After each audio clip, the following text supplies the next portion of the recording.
फखर जमान को match referee ने 48 घंटे का टाइम दिया है कि इसके अंदर अंदर ये जो बॉल टेम्परिंग की कंट्रोवर्सी चल रही है इस पर आप पाकिस्तान क्रिकेट बोर्ड को एक डिटेल जवाब जमा कराएंगे। आप क्या फखर जमान ने वाकई में गेंद की कंडीशन तब्दील करने की कोशिश की है? क्या शाहीन शाह अफरीदी, हारिस रऊफ या लाहौर कलंदर्स के बाकी खिलाड़ी इसमें गिल्टी प्रूव होंगे? ये कहानी क्या और क्या Fakhar Zaman is in hot waters, यानी फखर जमान पर कोई पाबंदी लगने जा रही है?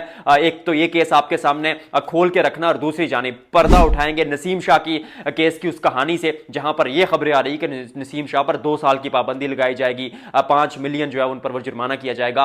उन खबरों में कितनी सच्चाई है वो भी आपके सामने रखूंगा। लेकिन सबसे पहले ये तस्वीर आप देखिए जिसमें फखर जमान आईएल टी20 में गेंद को ठीक उसी तरह से थामे हुए जैसे उन्होंने गेंद को पकड़ा हुआ था लाहौर कलंदर्स और कराची किंग्स के उस मुकाबले में। अब ये जो आईएल टी20 वाली तस्वीर है वहां पर सुपर ओवर था, नसीम शाह ने वो सुपर ओवर डाला, उससे कबल फखर जमान के पास गेंद थी और फखर जमान ने ठीक उसी तरह गेंद को पकड़ा हुआ था जैसे उन्होंने पीएसएल में गेंद को पकड़ा था। लेकिन आईएल टी20 में फखर जमान को किसी अंपायर ने या मुखालिफ टीम के खिलाड़ियों ने या मैच रेफरी ने नहीं बुलाया और ना उन पर कोई शिकायत हुई। लेकिन पीएसएल में ऐसा होता है कि सबसे पहले आपको रूल समझाना जरूरी है कि जो अंपायर्स होते हैं उनकी जिम्मेदारी होती है कि हर ओवर के बाद वो गेंद को चेक करते हैं और वो गेंद की कंडीशन देखते हैं। अब हर ओवर के बाद जब वो प्रोसेस होता है तो अचानक अगर वो देखें कि गेंद इतनी खराब हो चुकी होती है कि जो पिछले ओवर में नहीं थी, तो फिर यहां पर क्या साराइयां या उनका जो एक्सपीरियंस है वो सामने नजर आता है और वो एक्सपीरियंस के तहत फैसला करते हैं कि भाई एक ओवर में गेंद तो इतनी खराब नहीं हो सकती। इसका मतलब गेंद के साथ कोई छेड़खानी की गई है, जिस पर अंपायर्स ने आखिरी ओवर में जहां 14 रन दरकार थे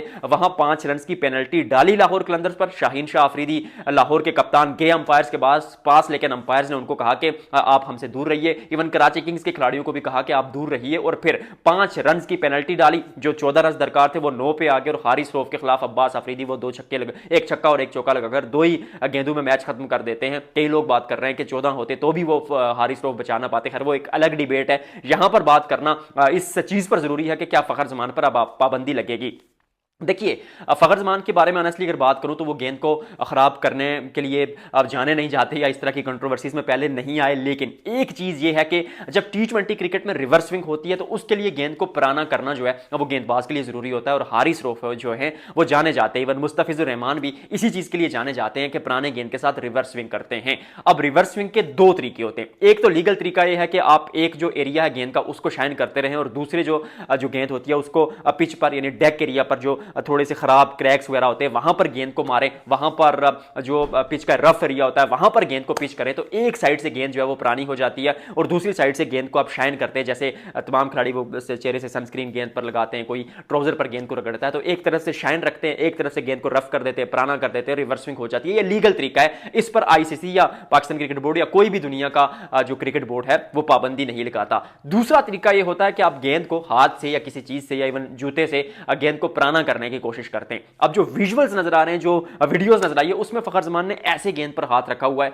अब ऐसे में वो क्या कर रहे थे? क्या गेंद को शाइन कर रहे थे या गेंद को खराब करने की तरफ से कोशिश कर रहे थे? ये एक अलग डिबेट है। मुझे नहीं लगता कि फखर जमान इसमें इन्वॉल्व होंगे, लेकिन अगर फखर जमान इन्वॉल्व हुए तो इसमें फिर कप्तान पर भी बात आएगी, इसमें फिर हारिस रऊफ पर भी बात आएगी, क्योंकि गेंद फखर जमान ने तो नहीं करनी थी ना। फखर जमान बॉल टेम्परिंग करके क्या करते? अगर वो खुद गेंदबाज होते तो पता चलता कि अपने लिए वो गेंद टेम्परिंग कर रहे हैं, वो तो फिर गेंद डालनी थी हारिस रऊफ ने, तो शायद फिर हारिस रऊफ ने उनको कहा हो कि गेंद पुरानी करके दें। एज ऑफ नाउ जो मुझ तक खबरें पहुंच रही हैं कि इससे फखर जमान, मुझे पर्सनली ऐसा लगता है कि बरी जिम्मा हो जाएंगे और जो बॉल टेम्परिंग की कंट्रोवर्सी है इसमें फखर जमान गिल्टी नहीं प्रूव होंगे। हाँ, थोड़ा बहुत उन पर जुर्माना इसलिए किया जा सकता है क्योंकि चंद चीजें ऐसी होती हैं जो आपको नहीं पता होता लेकिन वो कानून का हिस्सा होती हैं। जैसे अगर बात की जाए दूसरे लाहौर कलंदर्स के केस की, पाकिस्तान पीएसएल 2026 ना थोड़ी कंट्रोवर्सीज में घिरी हुई है। सिकंदर रजा आते हैं अपनी फैमिली के या 4-5 उनके दोस्त आते हैं, अब वो स्टेडियम उनको इंटर करने की कोशिश करते हैं, बाहर उनको पुलिस रोक लेती है। फिर शाहीन शाह अफरीदी आते हैं और वो उनको कहते हैं कि भाई ये हमारे मेहमान हैं, हमारे गेस्ट हैं। पुलिस से उनको लेकर ऊपर चले जाते हैं, जिस पर पुलिस जो है वो पाकिस्तान क्रिकेट बोर्ड को रिपोर्ट करती है कि लाहौर कलंदर्स ने मनमानी की,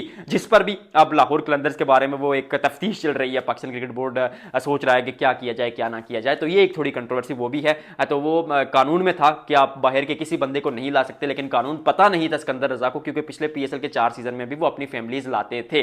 लेकिन तब क्या था, तब कहानी और थी, तब क्राउड पर कोई पाबंदी नहीं थी। अब पाबंदी है, रूल में है। यही चीज सिकंदर रजा ने प्रेस कॉन्फ्रेंस में भी कही उसके अलावा फ़खर जमान जो है अब वो गेंद खराब करते हुए तो मतलब दिखाए तो गए हैं ना, हाथ उन्होंने ऐसे गेंद पर फेरा, चाहे मॉइस्चर हटाने की कोशिश की हो, चाहे गेंद उसके बाद पुरानी हो गई हो, शायद एक ओवर में ऐसा क्या हुआ गेंद के साथ, डेक एरिया में ज़्यादा हिट हो गई, किसी के जूते पर लग गई, जो भी हुआ गेंद तो पुरानी हुई है ना। ये मैटर नहीं करता कि कैसे पुरानी हुई, ये मैटर करता है कि गेंद खराब हुई और फिर उस पर फ़खर जमान पर जुर्माना आयद किया जा सकता है। लेकिन आई एम श्योर कि फ़खर जमान ने जानबूझकर ऐसा नहीं किया होगा।